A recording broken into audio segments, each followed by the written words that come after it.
It was a scorching summer morning in Atlanta, Georgia. The heat pressed down on the city like an unwelcome guest, making every breath feel heavy. In the midst of this oppressive weather, Marcus Holloway, a 35-year-old social worker, made his way to a local park. Known for his tireless dedication to helping underprivileged communities, Marcus was no stranger to challenges, but he always met them head-on with resilience and hope. At the park, the scene was lively despite the heat. A group of teenagers, part of a community service program Marcus had organized, was busy picking up litter and clearing debris.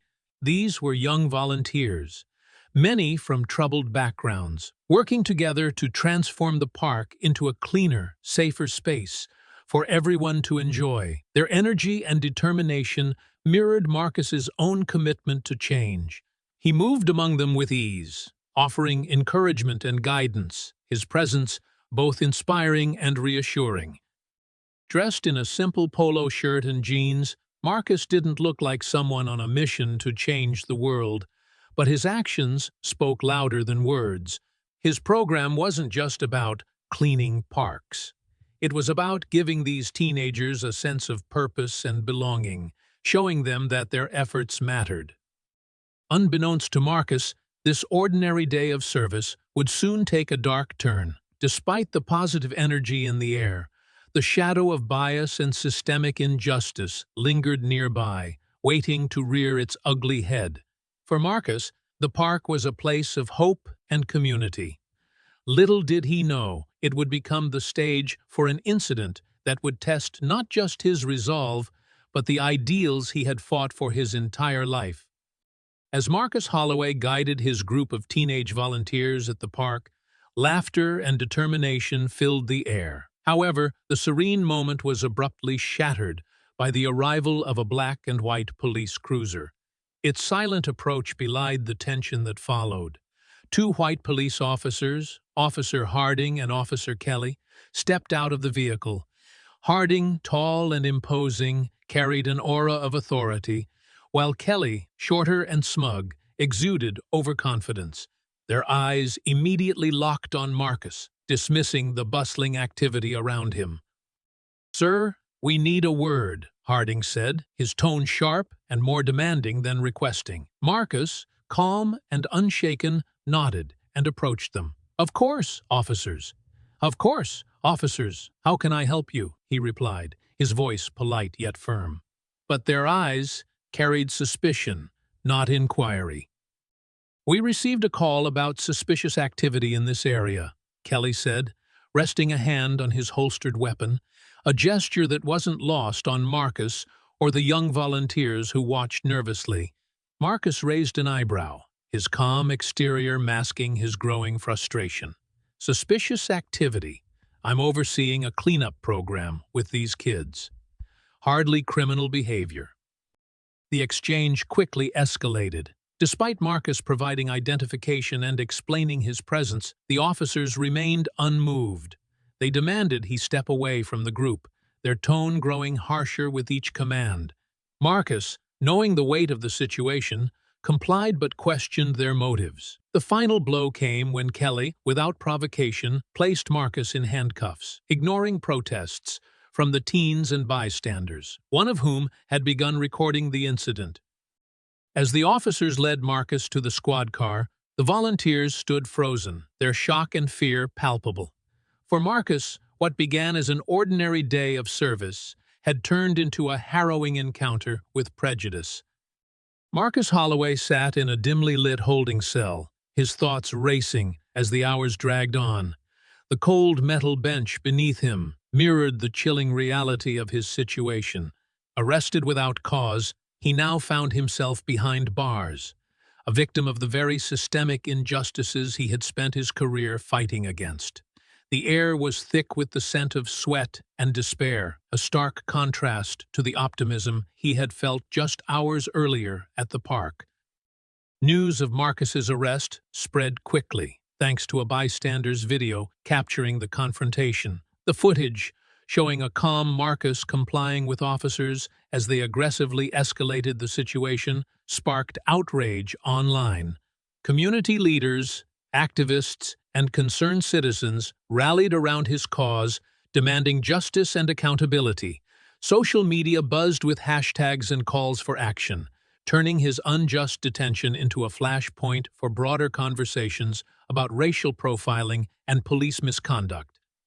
Meanwhile, Marcus endured 36 hours in the holding cell, navigating the dismissive attitudes of guards and the oppressive environment designed to strip away one's dignity. Despite the frustration and anger simmering within him, Marcus held on to his resolve. He reflected on the countless individuals who had endured similar fates, knowing his situation was not unique but emblematic of a much larger issue. Outside the jail, protests formed, and the community Marcus had dedicated his life to serving came together to fight for his release. Signs waved in the air, voices chanted his name, and the message was clear. They would not stay silent. Inside, Marcus drew strength from their support. This wasn't just about his freedom. It was about making a stand against a system that had failed too many for too long. For Marcus, this was no defeat, it was a call to action. The courtroom buzzed with tension as Marcus Holloway entered, flanked by two officers. The room was packed with community members, reporters, and curious onlookers. The quiet murmurs of the audience grew louder as Marcus, dressed in a plain suit but carrying an air of quiet dignity, walked to his seat. For Marcus, this was more than a hearing. It was a battle for his character, his community, and justice. The prosecution wasted no time painting Marcus as a potential threat. The officers described his behavior as uncooperative and suspicious, their rehearsed words casting a shadow over the truth. Marcus sat silently, jaw clenched, as their false narrative unfolded. His lawyer, Rachel Grant, a sharp and passionate civil rights attorney, waited for her turn, her calm exterior hiding her determination. When Rachel finally rose to speak, her voice cut through the tension like a blade. "Your Honor, let's address the facts," she began. She played the viral video, showing Marcus calmly complying, while the officers escalated the situation. Gasps rippled through the courtroom as the video contrasted sharply with the officers' claims. Rachel continued, highlighting Marcus's impeccable record as a social worker and community leader. "This is not a man causing trouble," she declared. "This is a man helping others. Someone these officers failed to recognize before dragging him here." The turning point came when Rachel revealed that the anonymous tip prompting Marcus's arrest was fabricated, part of a pattern of racially biased calls linked to the precinct. The courtroom erupted in murmurs. The officers squirmed in their seats, their confidence unraveling. As the judge leaned forward, his expression shifted from skepticism to concern. The truth was undeniable. This wasn't just about Marcus. It was about exposing a broken system, and the scales of justice were finally tipping in his favor. As the gavel came down, signaling the dismissal of all charges, a wave of relief and triumph swept through the courtroom. Marcus Holloway stood tall, his expression calm but resolute as the judge announced an internal investigation into the conduct of the arresting officers. For Marcus, this wasn't just a personal victory. It was a step toward accountability in a system long plagued by bias. The crowd in the courtroom erupted into applause. Among them were Marcus's teenage volunteers, members of the community, and activists who had rallied to his side. Cameras flashed as reporters hurried to document the moment. The two officers who had arrested Marcus sat motionless, their careers now hanging by a thread as whispers of misconduct echoed around them.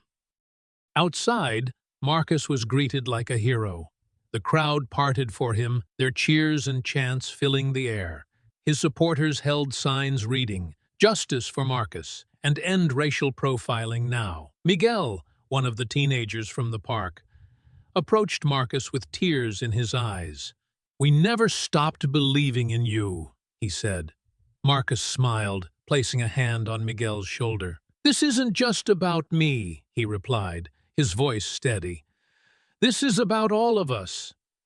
Speaking to reporters, Marcus made it clear that this fight wasn't over. "What happened to me is a symptom of a larger problem," he said. "But together, we can change that." His words carried weight, inspiring hope in a moment of adversity. In the days that followed, Marcus's case became a catalyst for change. Police reform discussions reignited, and his story sparked national conversations about racial justice. For Marcus, this was never about revenge, but about ensuring a future where no one else would have to face what he endured. Justice had begun, and Marcus was determined to see it through. Marcus Holloway's story became a turning point, not just for him, but for an entire community hungry for justice. In the weeks following his courtroom victory, local protests gained momentum, shining a spotlight on the systemic issues he had fought against. Marcus used his platform to advocate for change, speaking at rallies, schools, and town hall meetings. His message was clear. This isn't just about one man's experience. It's about fixing a system that has failed so many. The viral video of his arrest sparked national conversations about racial profiling and police reform. News outlets covered the case extensively, and Marcus became a symbol of resilience and hope. His advocacy pushed the city to implement immediate reforms, including mandatory bias training for officers and a review of the precinct's handling of anonymous tips. An independent investigation was launched into the precinct's history of racially motivated incidents, uncovering troubling patterns that demanded accountability. Meanwhile, Marcus returned to his work with the same determination that defined him. He expanded his community service programs, focusing on educating young people about their rights and empowering them to advocate for justice. His teenage volunteers, inspired by his leadership, became active voices in the movement, helping to organize cleanups and outreach events with a deeper purpose. Despite the challenges, Marcus remained grounded. For him, the real victory wasn't just the courtroom dismissal. It was the community's collective awakening. He often reflected on that hot summer day in the park, the moment that transformed his life and reignited a movement. "Change doesn't come easy," he said at one rally, "but it starts when we refuse to be silent." Marcus's story didn't end with his release. It became a powerful catalyst for a better future, proving that, even in the face of injustice, resilience and unity can pave the way for meaningful progress. The story of Marcus Holloway serves as a powerful reminder of the resilience needed to challenge injustice and the importance of standing together as a community. It highlights systemic issues like racial profiling and abuse of authority, urging us to reflect on our roles in creating a more equitable society. From this story, we learn that silence in the face of injustice enables the problem, while speaking up and taking action can lead to real change. In our daily lives, this story encourages us to remain vigilant against bias, whether in our personal interactions or institutional practices. We should educate ourselves and others about systemic inequalities, fostering empathy and understanding in our communities. The story also underscores the importance of advocacy, supporting marginalized groups, amplifying their voices, and holding systems accountable are key to progress. On a practical level, it's a call to action. Know your rights, support community initiatives, and challenge discriminatory practices when you see them. Marcus's courage reminds us that change begins with individuals who refuse to accept the status quo. By working collectively, we can dismantle systemic injustices and create a society where equality and justice are more than ideals. They are realities for everyone. Today's story isn't just about Marcus's fight against injustice. It's a call to reflect on our own actions and choices in the face of unfairness. If you were in his shoes, what would you do? Would you 1.